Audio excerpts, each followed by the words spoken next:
Assalamualaikum warahmatullahi wabarakatuh. Perkenalkan, nama saya Dinda Nur Hanifah dari program studi PG PAUD 2018D, Fakultas Ilmu Pendidikan Universitas Negeri Jakarta. Video ini dibuat untuk memenuhi tugas mata kuliah Teori Belajar dan Pembelajaran yang diampu oleh Ibu Dr. Anda Yenina Akmal M.Hum. Lalu, apa saja topik pembahasan yang akan dibahas? Mari kita lihat penjelasannya berikut ini. Pembahasan yang pertama yaitu ada pendidikan dan tatanan sosial di Republik Afrika Tengah. Lalu yang kedua ada persepsi umum tentang pendidikan sekolah di Republik Afrika Tengah. Yang ketiga ada kualitas pendidikan. Yang keempat materi pendidikan. Dan yang terakhir kebijakan nasional untuk meningkatkan kualitas pendidikan yang ada di Republik Afrika Tengah. Pembahasan yang pertama yaitu pendidikan dan tatanan sosial di Republik Afrika Tengah. Seperti yang kita tahu, Republik Afrika Tengah ini adalah salah satu dari negara yang pendidikannya terendah di seluruh dunia. Maka untuk dapat mendapatkan pendidikan di negara ini, ada dua cara. Yang pertama melalui keluarga dan yang kedua melalui sekolah. Atau penduduk setempat menyebutnya pendidikan keluarga dan pendidikan modern. Nah, di pendidikan keluarga ini, anak-anak dapat belajar dari anggota keluarga mereka. Banyak hal-hal praktis seperti bagaimana merawat rumah tangga, cara memasak, cara mencuci pakaian. Selain itu, mereka belajar banyak hal tentang norma-norma sosial dan adat istiadat, seperti bagaimana menghormati orang tua, cara mencuci tangan, dan yang lain-lainnya. Namun sayangnya, rata-rata anak-anak di negara Republik Afrika Tengah ini tidak mendapatkan pendidikan yang baik, karena banyak orang tua yang meninggalkan dan menelantarkan anaknya sehingga anak tersebut tidak mendapatkan pendidikan dari keluarganya maupun dari sekolah. Selanjutnya, pembahasan yang kedua yaitu persepsi umum tentang pendidikan sekolah. Di Republik Afrika Tengah ini, pendidikan dibagi menjadi 3 bagian.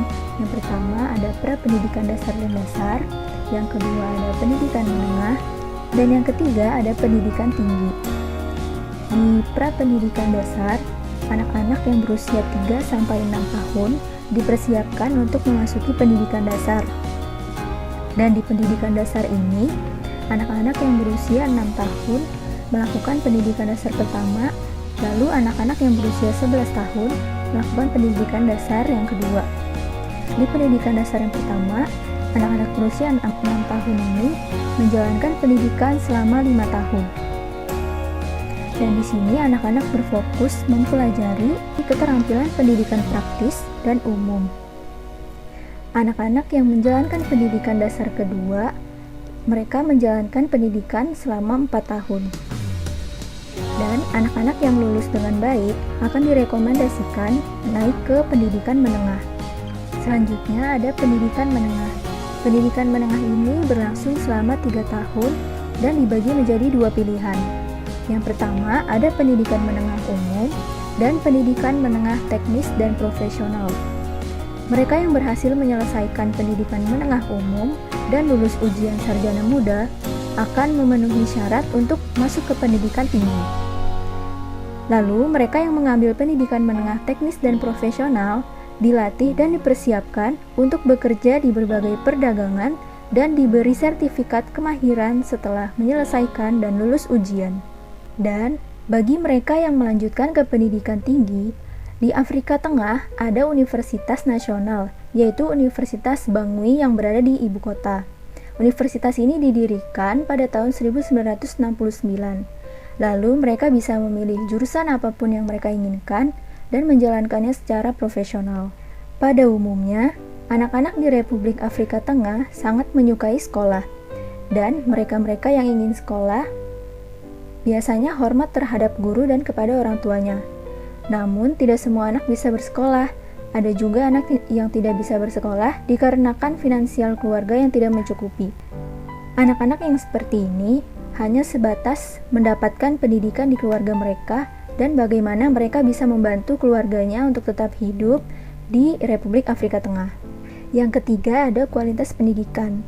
Akses pergi ke sekolah tidak menjamin anak-anak akan belajar dengan benar, karena materi yang diberikan oleh guru tidak sesuai dengan keadaan lingkungan yang ada di Republik Afrika Tengah ini.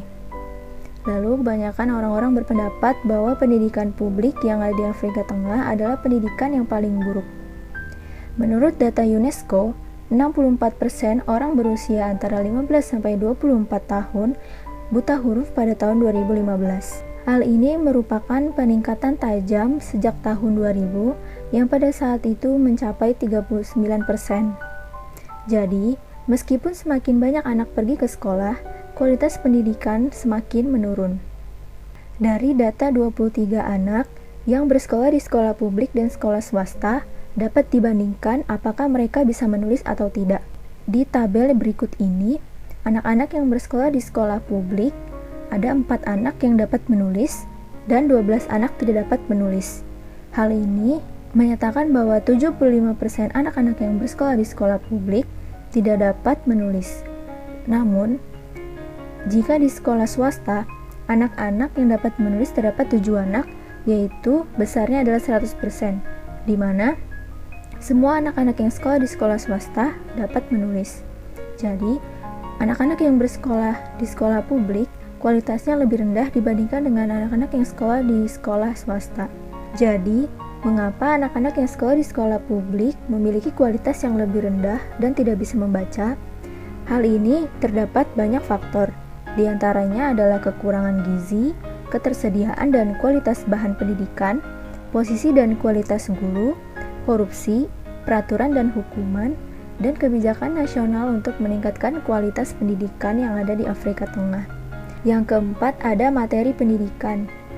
Materi-materi yang diberikan oleh guru di Republik Afrika Tengah ini menyalin dari sistem pendidikan kolonial Prancis, di mana semua buku yang digunakan berbahasa Prancis dan berbahasa asing. Ini yang membuat anak-anak di Afrika Tengah tidak dapat membaca dan menulis, karena bagi mereka bahasa asing yang dipelajari terlalu sulit dan membuatnya bingung, sehingga mereka tidak mendapatkan apa-apa di sekolah.